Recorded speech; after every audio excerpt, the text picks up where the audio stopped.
Hello, everyone, and welcome. My name is Katie Hazard, and I have the honor and joy of being the Associate Director of Art Management for Burning Man, which means I get to run the art department, which is such a great thing to get to do. I am thrilled to be here together with you today and welcome you with this really special event we're having with this year's Temple artists. So as folks are signing in, I'd like to invite you to say hello in the chat. Tell us where you're calling in from. It's fun to see folks chiming in from all over the world here.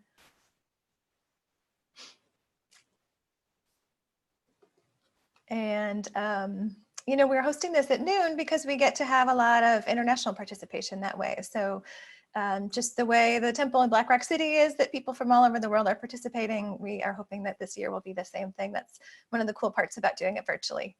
So a couple tips about the Zoom webinar. Please use the chat as much as you'd like throughout the course of the event. You know, share your thoughts, any supportive comments, things like that. And if you have questions in particular, you'll see there's a Q&A box at the bottom of your screen. So let's queue those up for, and we'll save those for the live Q&A part of our program. It's fun seeing, I see people from Seattle, Connecticut, wow, Oaxaca, Mexico, California, Alaska, cool. So a little bit about today's program. Why are we offering this special event? As you know, Black Rock City is not able to happen in person this year. It's disappointing, but we're still finding ways for the community to experience elements of Black Rock City with our whole multiverse. So we can put a link in the chat there. It's also available through Kindling. All the different virtual experiences that will be happening just at the end of this month. It's coming up soon. So for the temple, we had already selected the temple artists back in December, and they had already started plans for their physical build. And we are really grateful that when the pandemic hit, the artists had the vision to create a virtual experience this year. So their planning is still underway to build the physical temple next time we come together. And we're doing this virtual thing this year instead. So I had the opportunity to interview the temple artists a couple weeks ago. So there's a full, we'll put the link in the chat here. It's on the Burning Man YouTube page. You can get a lot of background information about this virtual temple. And today we're going to dive into the process of actually creating an offering for the virtual temple. You know, with a physical temple in Black Rock City, you don't need a workshop to learn how to be in that space, you know, how to add your personal contribution. You just go in and you feel it and you see what's going on. But now, since we can't be together in person, we only get to see one another through our screens like this year's version will benefit from a little explanation and demonstration. So how will today's event go? First, we're going to spend a little time with the two lead temple artists who will share a brief overview of the virtual temple experience. And then the lead of the virtual experience will join us and we'll learn about the virtual offerings website. And then together we will walk through the process of actually creating an offering in the virtual temple. And then finally, we'll open it up to Q&A with the artists. So as I mentioned before, put your questions in the Q&A box and we'll hopefully get to most of those at the end. So just a quick background of the temple here. I'm sure most of you are very familiar with the temple in Black Rock City, and that's why you're on today's call. But I know some folks are joining us this year who haven't been able to come to Black Rock City in person before. So just briefly, the temple is the spiritual center of Black Rock City. You know, every city has a place for ritual, a place to process, to grieve, to heal, to celebrate, to release. The first temple was in 2000, which was also my first year at Burning Man. And so it's a long and much loved tradition. And some people spend a lot of time in the temple every year and some never do, but it's there when you need it. And this year is no exception. So I wanted to start us off with just a short ritual. You know, on Playa, you don't just roll up to the temple like it's any other art project. Like there's a little a process or ritual for getting this there. So in order to prepare us for the conversation today, let's pretend for a moment that we're on Playa and enact that for a moment together. So, you know, you come up and first you park your bike or your art car and you lock it up and you remember where you left it, hopefully. So we'll kind of metaphorically do that step and put aside whatever we were doing before this conversation started, really landing here. And then we metaphorically will walk forward together and see a gate in front of us, a threshold. So we'll start to approach that threshold together and move through it. And I want to ring or share this bell a couple of times as a little bit of our ritual practice. Let's see. So I invite you, as you listen, to close your eyes and see what you feel when you listen. It may be a sense of expansiveness. It may be a sense of grounding. It may be a sense of release. I think each one of us maybe have a different feeling when we hear it, but I invite you to just close your eyes and listen to the sound of the bell.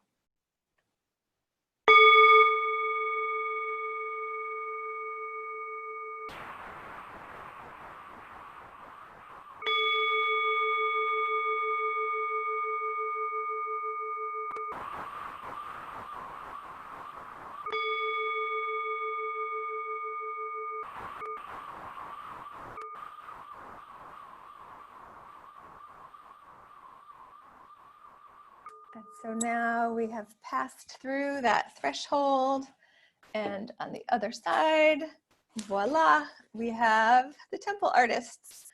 So let's welcome Renzo Verbeck and Sylvia Lisi to join us here. Renzo and Sylvia, if you'd like to turn your cameras on. Great. Hi. Hi, Katie. So nice to have you together Thank you with for having us us today. Yeah, same. You guys are dialing in from Wyoming, huh? Yeah, we're in Jackson, Wyoming, and Spring Gulch Ranch. Must be beautiful. Yeah, it's hay season, so lots of activity going on, and once they cut down all the grass, all the animals come closer, so it's actually kind of a really exciting time to be here, kind of magical, getting close to the end of summer, and yeah, it's quite charming. Yeah. Nice. So for folks who haven't had a chance to meet you yet, can you each share just briefly a little bit about your background and your Burning Man story?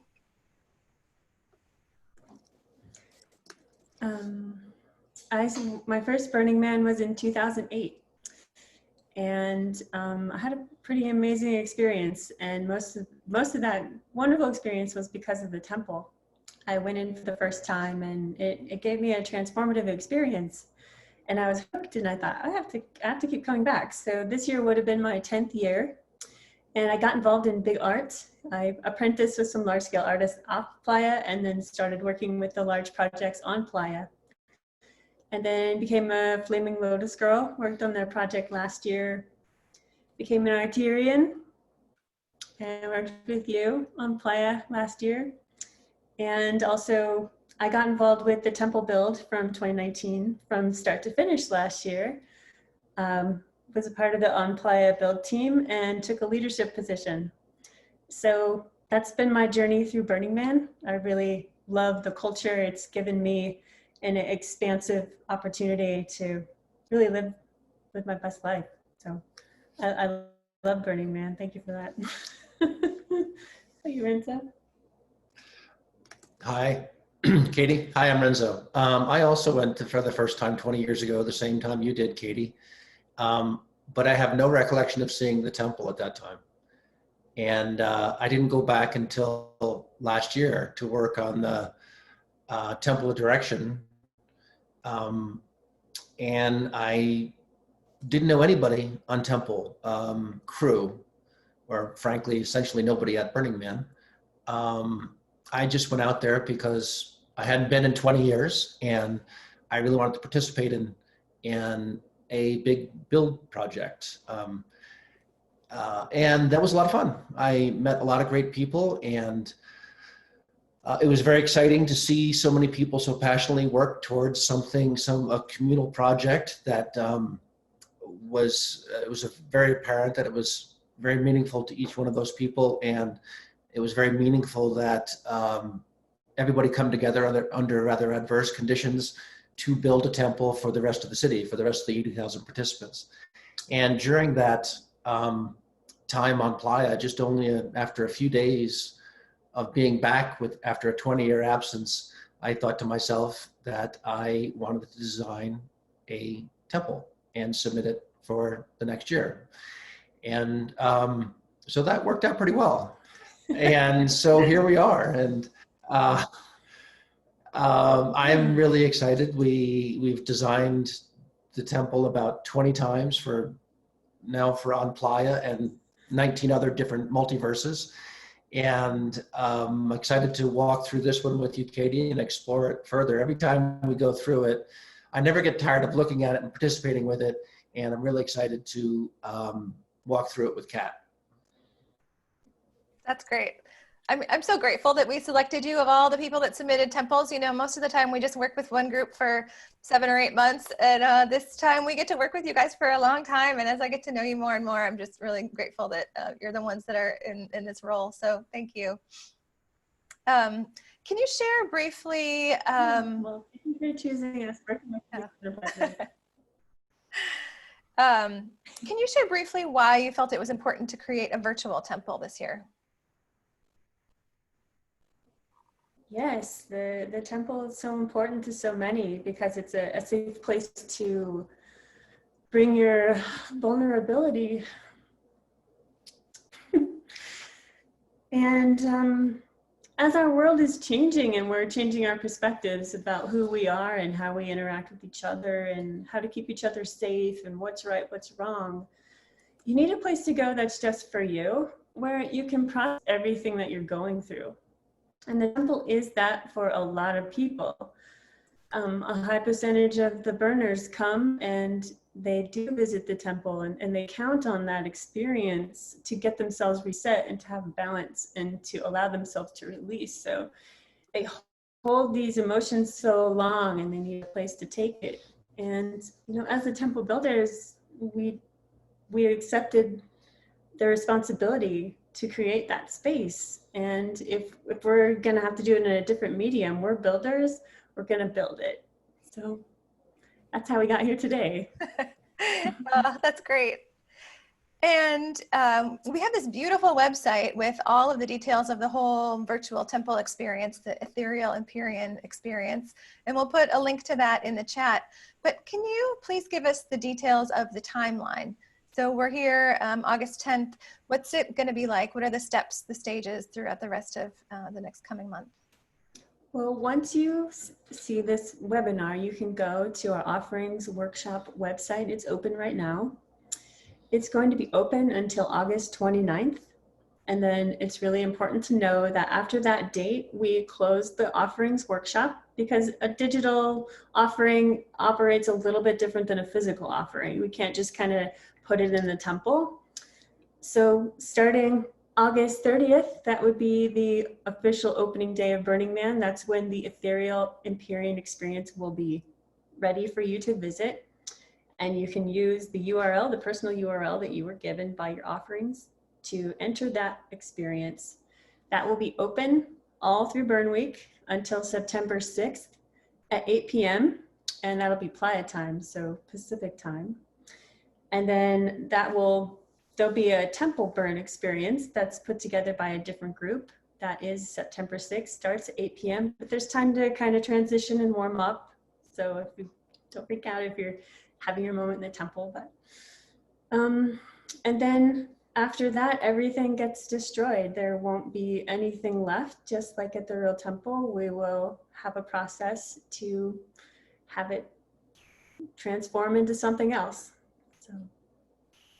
That's great. Thank you. Yeah, I think that helps explaining what all the steps are. And we actually have a video that we're going to share with folks now that shows what the virtual temple will be like during, what it would be like during event week.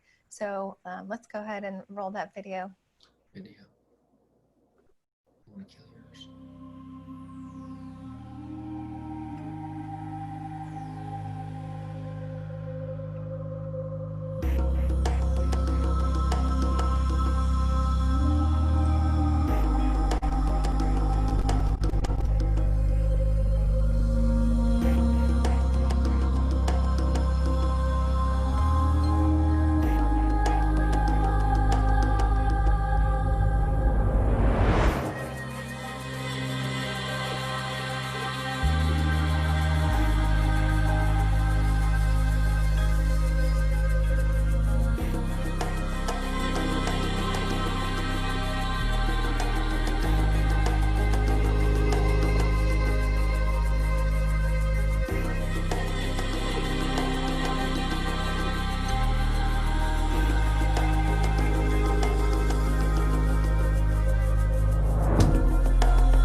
my goodness. You know, I've seen that video several times, and every time it's so moving, and that music that was created just for this. I mean, wow, it really does something to me every time I watch it. And I'm so grateful that we're having this experience, and that today we have the gentleman who is responsible for all of this. So Sylvia, would you be willing to introduce him for us? Yes, we are super grateful that we got connected to Jeremy Rausch. He's been the lead for Camp OK Not OK for, this would have been his 16th year. And we were connected to him through our friend Jesse, who is a member of Camp OK Not OK. And Jeremy has been developing his own VR software for almost 4 years, and it just was a perfect fit for the temple. Our values are very aligned, and he has been incredible to work with. So Jeremy, please join us. That's one of the things I love the most about Burning Man, isn't it? There's always somebody comes along when you know, there's a need, like the right person just seems to magically show up. And yeah, the temple has that magic, definitely. Everything we've needed, like they knock on our door. Hey, do you need this? Like, yes, we were just thinking about that. Yes, we do. Thank you. The Guardians did that just recently. They just showed up and said, "Hey, how can we help?" And they're participating in a wonderful way. Jeremy, are you listening? It looks like Jeremy's having a little bit of a technical issue getting on. So would you tell us more about how the Temple Guardians are getting involved, Renzo? Sure. Or Sylvia, whichever one of you. Yeah.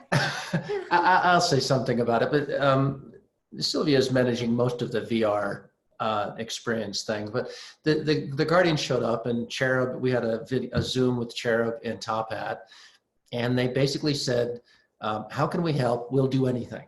We have 1,600 members. And so we took them up on it, and they've been a wonderful resource. They're in the virtual world in a number of different places, so many places it's hard to count. And they are helping people through the experience. They're helping to moderate. Sylvia just kicked me in the foot, so I'm not sure what was that. You want to stop there? Yeah, I'll tell the details.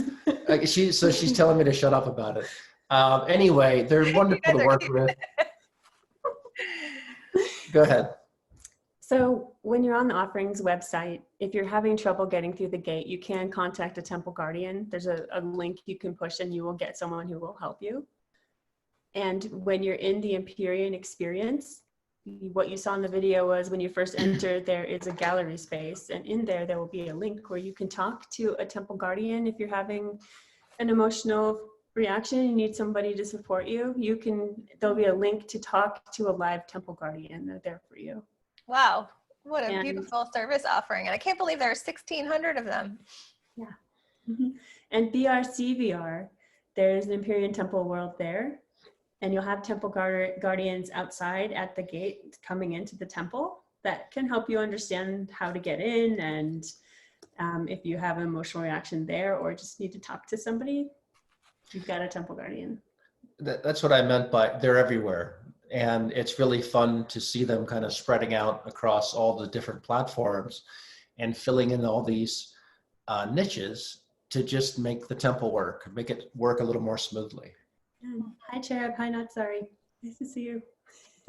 Hi, guys in the chat. So, yeah, we're grateful that they have totally embraced this pivot. They have been incredibly supportive. And when they called it the initial Zoom call and said, "Hey, we got you," it was such a relief, because we didn't know anything about VR when we started. So it was wonderful to have just this wind come behind us and our sails filled, and away we went. So. Thank you. Yeah, I think a lot of us didn't know much about VR before this year, and it's really pushing us all forward, isn't it? Yes, it's a good time. Jeremy, I'm wondering, are you able to get your screen on? I am. Yeah. Oh, good. Yay. Hi. Hello. Yay. The man of the hour. Of course, it's like the guy with all the most tech skills of anybody on this call that has some kind of little glitch, but it's cool. We're glad you're here. Welcome. Glad to be here. Thanks for having me. Yeah. So Sylvia was telling us a little bit about your background and how many years you've been to Burning Man, and you're being a camp lead and all that kind of thing. I want to dive a little bit more into how you have created this amazing digital adaptation of our beloved custom of placing offerings or leaving mementos or writing things like that on the temple. So this year, from what I understand, it's taking the form of a website. And in a few minutes, we'll go through a demo together, all of us here. But I'd like to talk a little bit more with Jeremy first about your process and your thinking behind it. My first question is that on Playa, we physically cross a threshold and we enter a very unique space when we walk into the temple. You know, as soon as you walk in, you can feel all this intensity and vibration and emotion. And that seems really hard to translate into the digital realm, but I know you've been thinking about that a lot. And can you share a little bit about how you've worked to try to make that happen? Sure, it's actually the biggest challenge, you know, in the same way that the remoteness and single moment in time that the burn happens each year helps contribute to why it works, right? If it was every day or downtown in some city, it would be not what it is.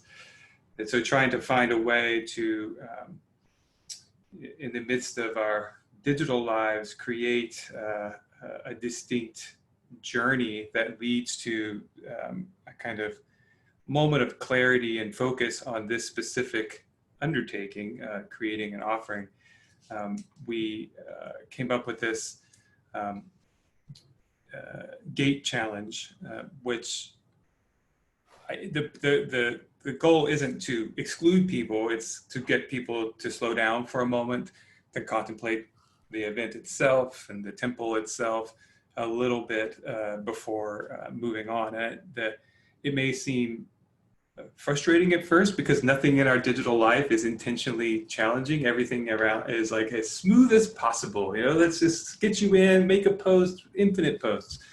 And so this is a piece of software art. It is not a commercial piece of software. It itself is going to be destroyed along with everything else, which is a weird experience for me. It's like I've never made a piece of software with an intentionally short lifespan. And so this just provides the most common possible interface, the web, to create a unique digital object that encapsulates your message, and that's the soul of the offering, and then that gets transferred into the actual experience when it opens. So the website just serves as the workshop to create that offering, that unique piece of data, and it is unique, and prepares it for its journey to the I hesitate calling it the virtual temple because there is no other temple this year. It is the temple. So I try not to say virtual, but this is the entry point for your offering into this year's temple. That's a good language correction. I've been saying virtual temple, but right, this is the one. So it's the temple. Yeah. Yeah, it's and not I a simulation. Cool thing that somebody with a background in software engineering like you do has that experience of, you know, a lot of artists that burn their pieces on Playa are like, it's, you know, the doing it for the creation process, not for what happens afterwards or the outcome or what you do with it later. But it's like, it's really all about, you know, the work you've put into it these last bunch of months. Like, that's cool. Yeah, it's a dramatically different software construction experience. It truly is unlike anything else, and I did not anticipate any of that. Right, like it's a totally different mental experience to create temporary software, and normally software is meant to live on forever. I have, you know, stuff from the 90s on an old hard drive, you know? So it's yeah, it's different. Yeah, no 2.0 of this one ever. No, well, and I think that, you know, if we are able to come together again next year, the next temple crew has the same opportunity to not try to perpetuate a single digital approach, but have every year let software and physical artists come together to make something specific to that expression of the temple. There's no reason that tradition, that there is no reusable temple, right? And no part of it is reusable except for our experience and our ideas of it. yeah, I think that this should be part of any future digital expression of a temple. Cool. One of the other things that makes it different from other software is that there's no tracking involved. Is that right? Can you talk more about logins and things like that? Yeah, that's again because it's not intended to.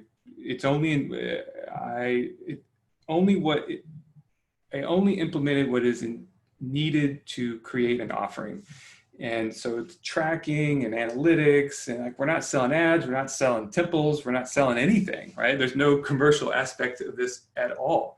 We're not launching a platform on the back of this. And so it is stripped down to the bare essence of what is necessary to get a unique, ensouled, meaningful digital offering into the temple this year.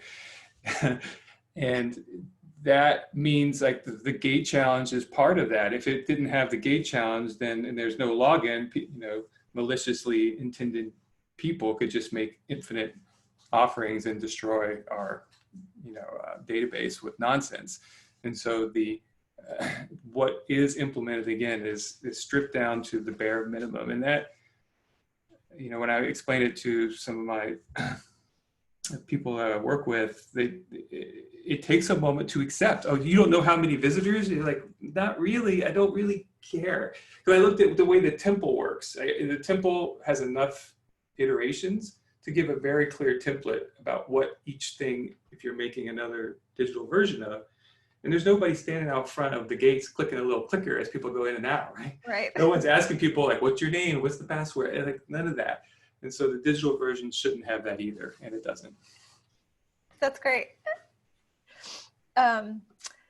I want to just go on a short detour here and share that earlier this year, I had the chance to meet some lovely burners who have created a podcast called The Intersection. And it's featured on KALW, which is one of the local public radio NPR stations here in the Bay Area. And this Intersection podcast has been going for several years. And this year they're doing a whole year all about episodes about Burning Man. And they interviewed me for their episode about the temple. And so that was over the winter, and then the pandemic hit and it's delayed their release. But the temple episode is about to come out and it is so moving. It's going to be on radio in a couple weeks and then available the full podcast at the time of the Burning Man event. So we can put a link to the Intersection podcast in the chat here. But they have kindly offered to share just a snippet of their episode that gives a really visceral window into people's process and temple offerings. So we've put some images over that. And so let's go ahead and take a listen to that, please.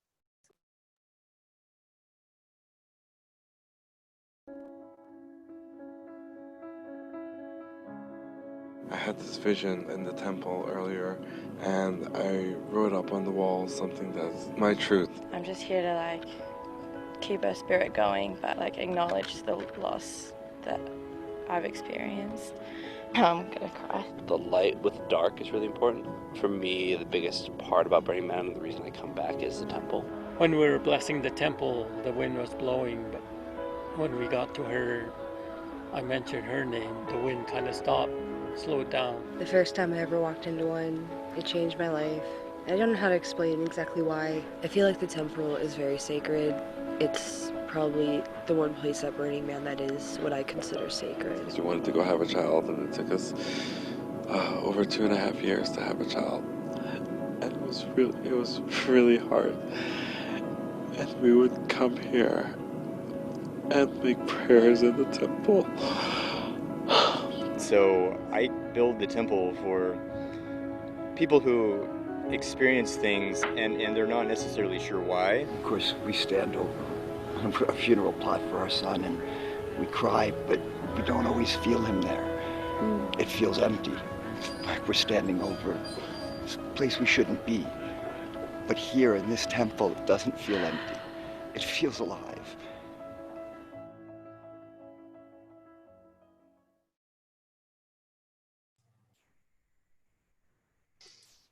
Wow. So that just gives us a little taste of, many of us that know the temple know how it's so meaningful and profound when we're doing it in the physical realm. And, you know, we can't do quite the same thing virtually. We can't have the whole collective scene and everything kind of softly covered in dust and all the sounds and the energy. And so while we can't do it, we can't not try. You know, we can't replicate it, but we can find the soul and look to create a pathway to get there. And so I really feel like that's what the Ethereal Empyrean team has done for us this year. And now that we have a little background, we're going to dive in. So here we have with us together today to model the experience, we have my friend and very dedicated temple crew member, Kat Caballo.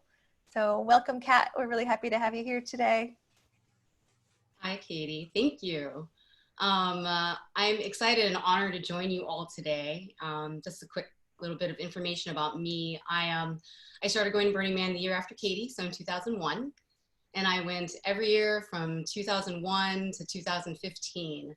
And during that time, I helped run a theme camp called Black Rock City Animal Control. After my 15th year, I thought to myself, I've gotten everything I could out of the event. Thank you, Burning Man. I'm going to stop going to Burning Man so that I could do some international travel. So I took 2016 off and I went to Nepal instead. However, in 2017, my friend Steve and his friend Marisha got the bid for the temple, and they asked me to join their team. And even though I had gone to Burning Man for 15 years and got to enjoy the temple, all the temples during that time, nothing was like my experience working on the temple in 2017. And I have been blessed to have been able to work on every temple since then. That's amazing. I mean, all the temples have been blessed to have you, I would say too.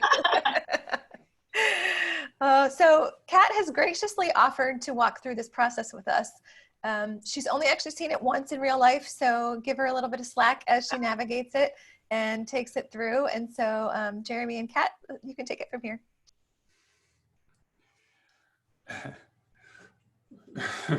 First, I gotta say, I'm amused to be doing a Burning Man webinar about filling out a web form.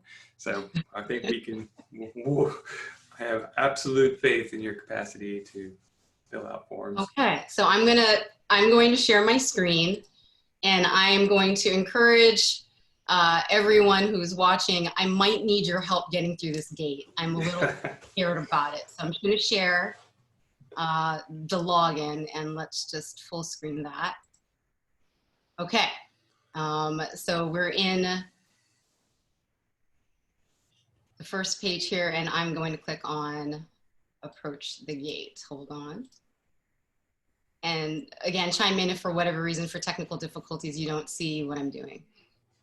Okay, gate challenge. Woohoo! Okay, I mean, I need to identify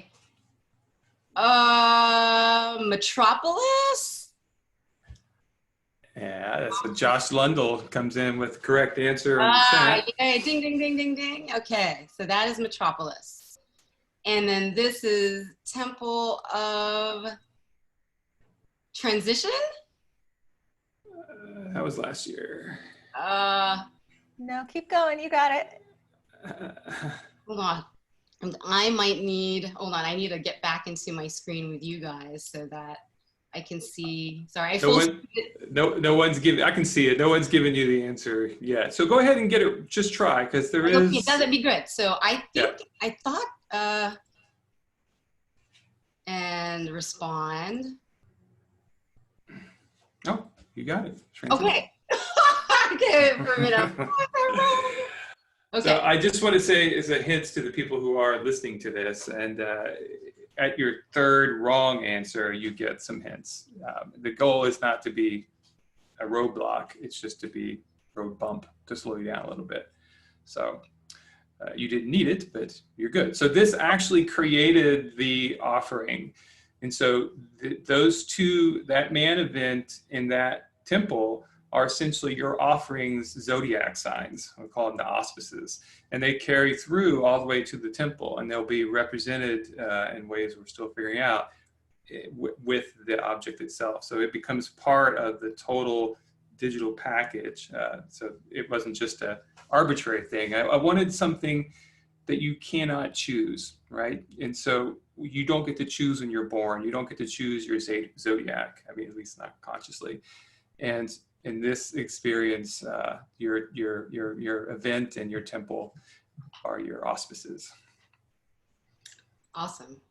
All right, so we're going to now go in.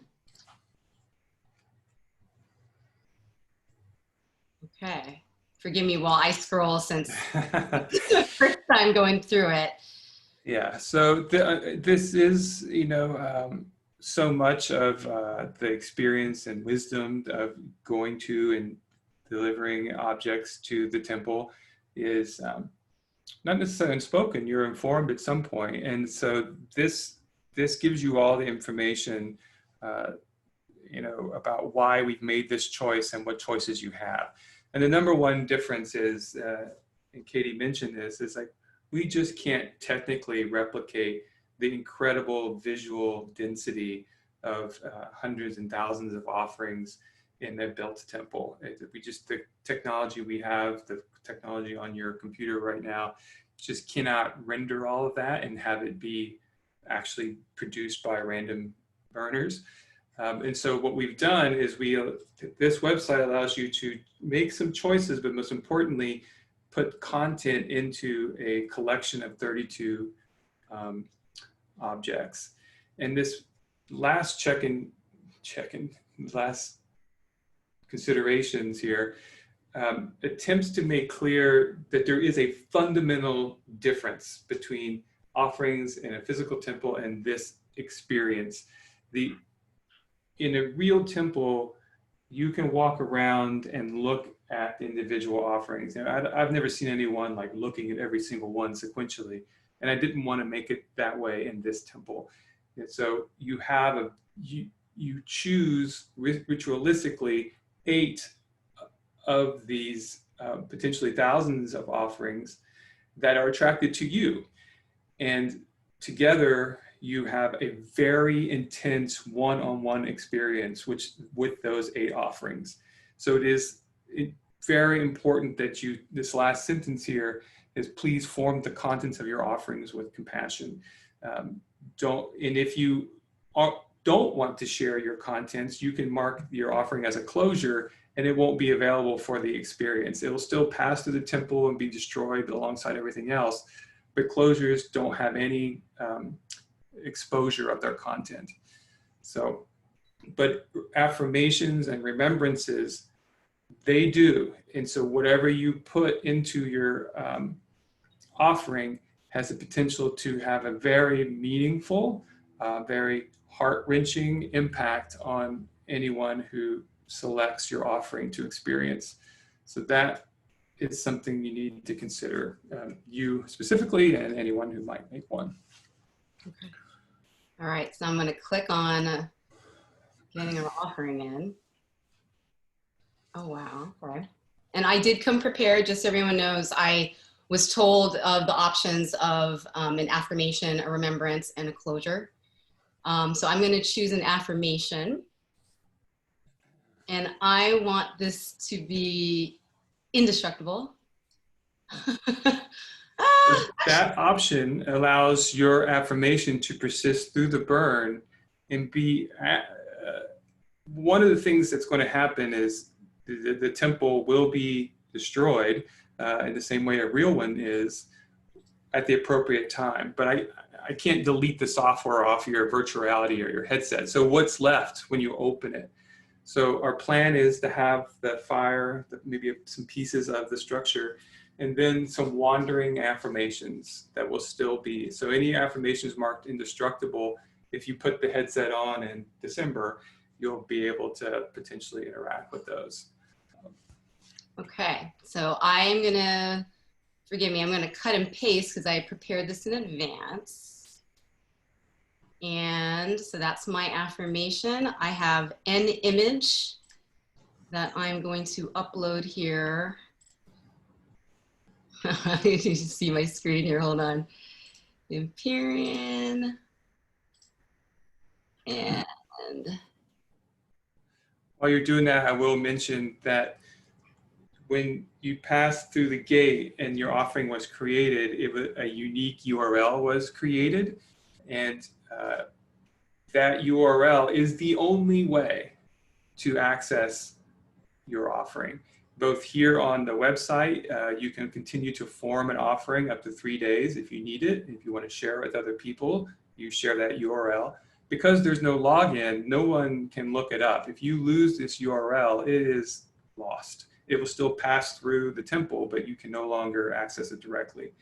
If you bookmark it now, when the actual application becomes available, you'll be able to visit your offering in the experience, or you can send it to someone else to experience. And so in the case of an affirmation, like somebody, maybe yours, is incredibly moving and powerful, and people want to pass it on. So these links are the only way to pass them on. So. Got it. So be sure to save that. I'm saving it now so that I can come back to it. In terms of, wow, okay, So the content, your content you just contributed, that's the soul of the offering, and that's your direct self putting something specific to you only. And then the next step is the choices, and the choices you don't have full control. You don't even know what these words mean, right? So it's like you have imperfect knowledge. It's like going to burn for the first time. I know it's pretty cool, but until you get there, you have no idea. wow. So these choices are intentionally in this context, not explained or visualized, but you're still putting yourself and your intent into these choices. And this allows us to create a technical solution that still has a lot of visual variety. So these are the 32 objects, and these are the options. I'm just choosing one. Forgive me for talking over you, Jeremy. I'm just choosing one that sounded nice to me. And I like to say that if we had a visualization, and when you chose red, it was actually green, and you wanted it to be green, you would choose red. Like the words don't mean anything when there's a visualization. When there's only words, they only mean what they mean to you, right? Your response to these words is basically you're choosing the DNA of your offering and how it will manifest. And I'll linger on this for a minute so people can see. There's obviously lots of options on color and material. I don't even put them in alphabetical order. And then, wow, an audio presence. I'm going to start with the sound first. I think that's the key on the left. Wow. I'm going to choose electricity, and we're going to go the key of G. And then atmosphere, we're going to choose sunset. So in the experience, when someone approaches your offering for the experience, this will be the weather on the playa when they experience your. Oh, I love it. Partly cloud, we'll stick with that. And I got to choose snow. Just because. And then I'm just going to save that. So this next screen is just a visual, there's a recap of what your offering is. I think it's uploading your file. Yeah, there it is. Okay.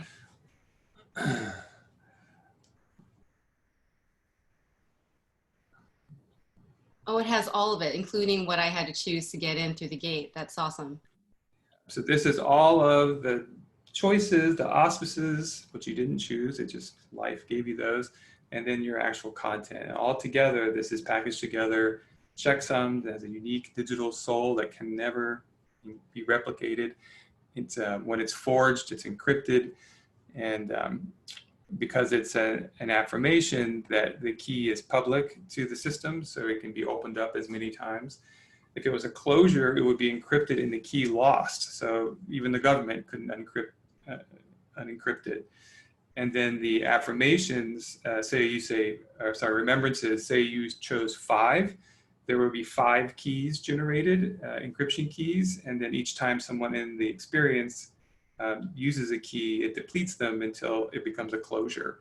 And so remembrances, we hope all remembrances become closures by the end of the event. Got it. Well, I'm going to continue that, but for now I will stop sharing my screen. Cool. Thanks. Good job. I got through it. Thanks, everyone. Yay, you did it. That was great. And so fun for all of us to get to see the process. You know, Kat, it's nice we could just be in your shoes and kind of like ask ourselves those questions as you were doing it. That was really wonderful. Thank you. Thanks again. Yeah. So and terrifying for me. Like if this breaks right now, I'm gonna cry. But no, flawless.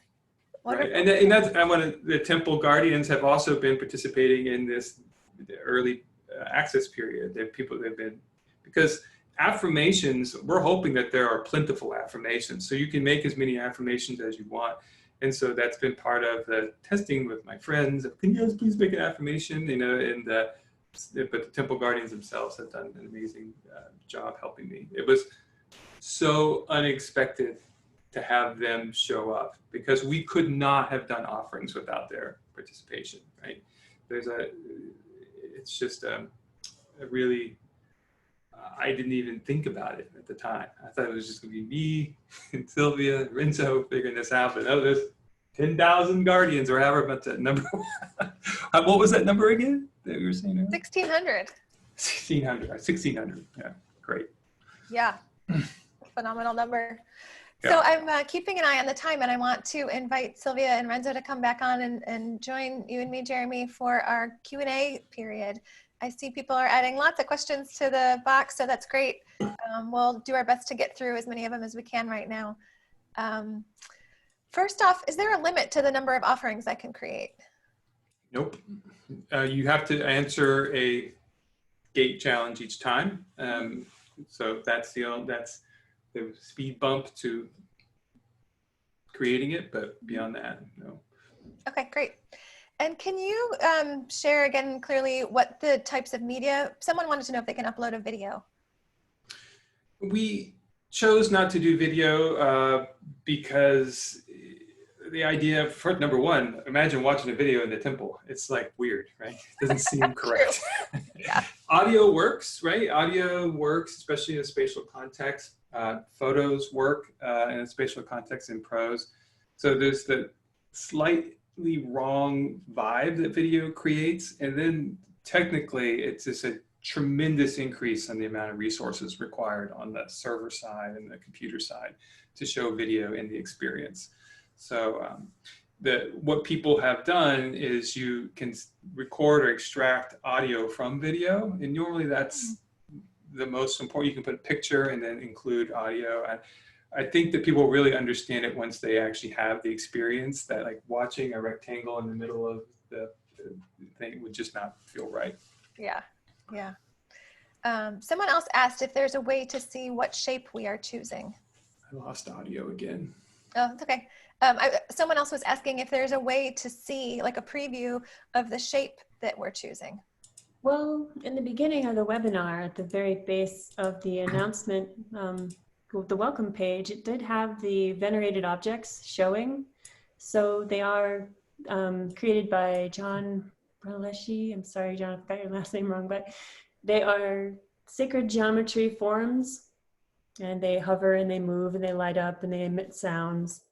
So once you use your URL to get into the temple experience, when it's open, you will see your offering, you will see the shape of it, and you'll see 7 of the others that you get to choose yourself. So it's kind of a surprise. Good. I guess you get a little feel maybe by the color you can imagine or that kind of thing, but yeah. Yeah, it's a 3-dimensional sacred geometry form. Mm-hmm. And how does it work in terms of placing? If once you've created your offering, do you get to choose where you place it? No. All right. Well, we can't do that technically, right? If we keep doing this for a few more years, please no. But if we do, by the time technology catches up to what the temple actually looks like and feels like, it would be like 2026 before we have the technical capacity for that. And so we've done something that I do not want to describe here. That would spoil the experience. Yeah, save some surprises. Oh yeah, it's a surprise. It's a big surprise.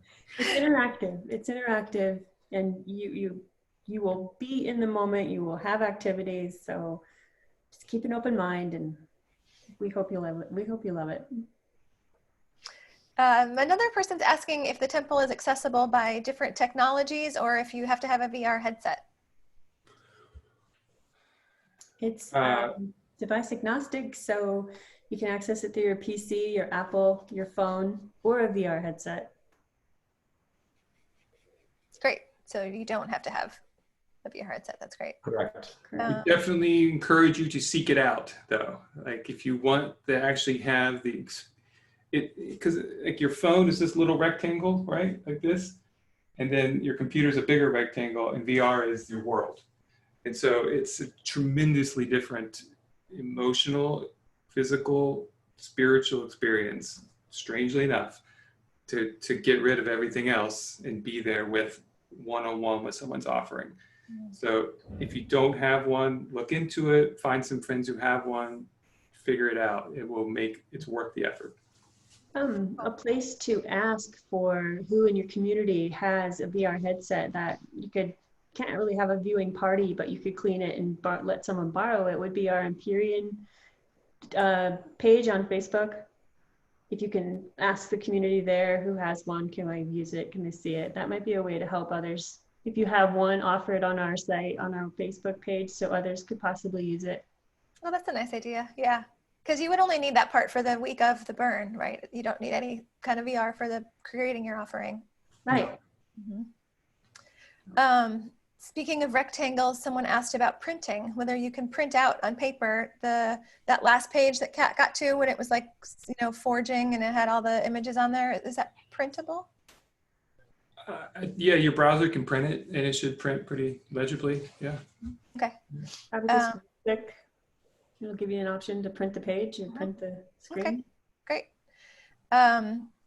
A couple people asked about revisiting their own offerings. So can you talk through that? You get the URL.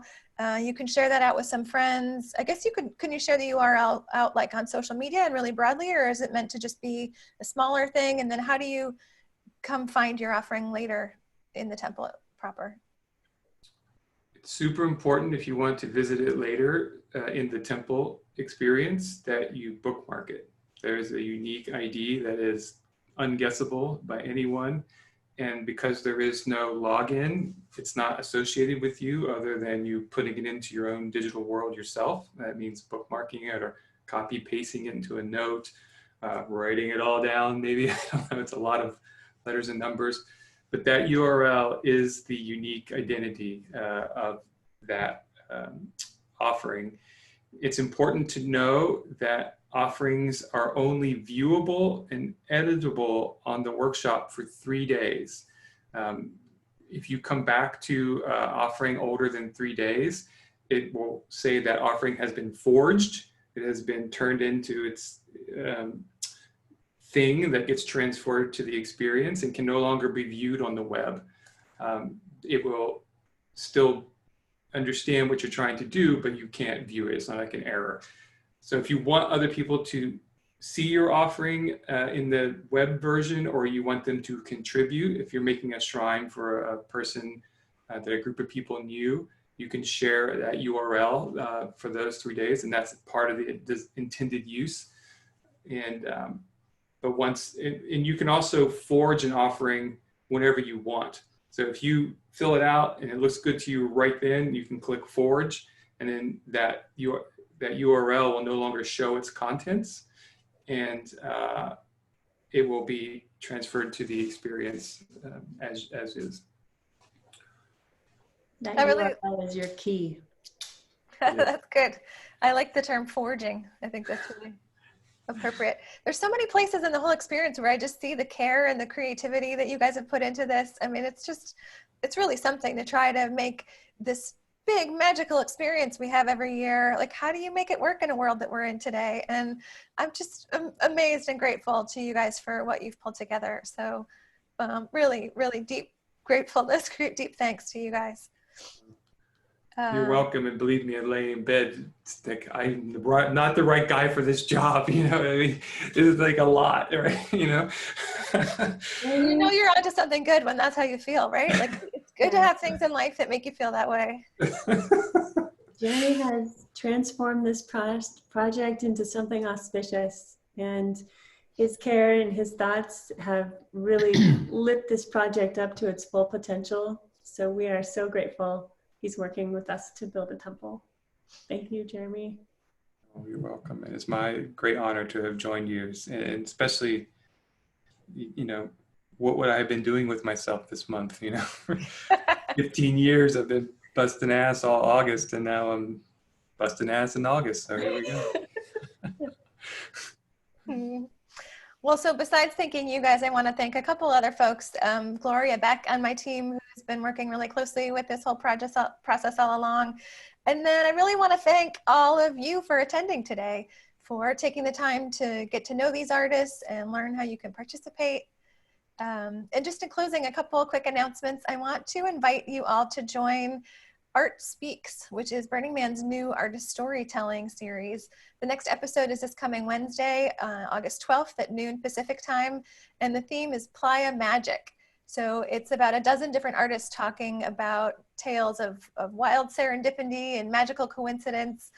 We have a great lineup: Kate Rodenbush, the Iron Monkeys, the Fergusons, Lika Washington, who built that moon that just blew us all away a couple years ago. So you can register on Kindling, and the link is in the chat, and that's by donation. And speaking of donations, you are all doers. So I invite you to continue to give in the ways in which you give.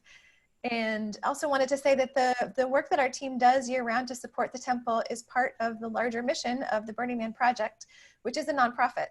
So if you feel moved at all to support us, we would really appreciate that as well. Help us continue our work and bring back Black Rock City in all of its glory, so we can have an in-person temple next time we come together. So that's donate.burningman.org. And just many thanks everyone for joining us today. I hope you have a better understanding of how you can contribute to this year's temple.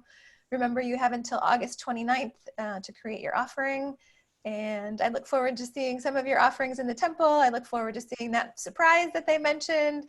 I look forward to seeing you at the temple burn on Sunday, September 6th. And till then, thank you all. Thanks, Jeremy, Sylvia, Renzo, Kat. Bye. Thank you. Bye, everyone. Thanks so much. I can finish answering these questions.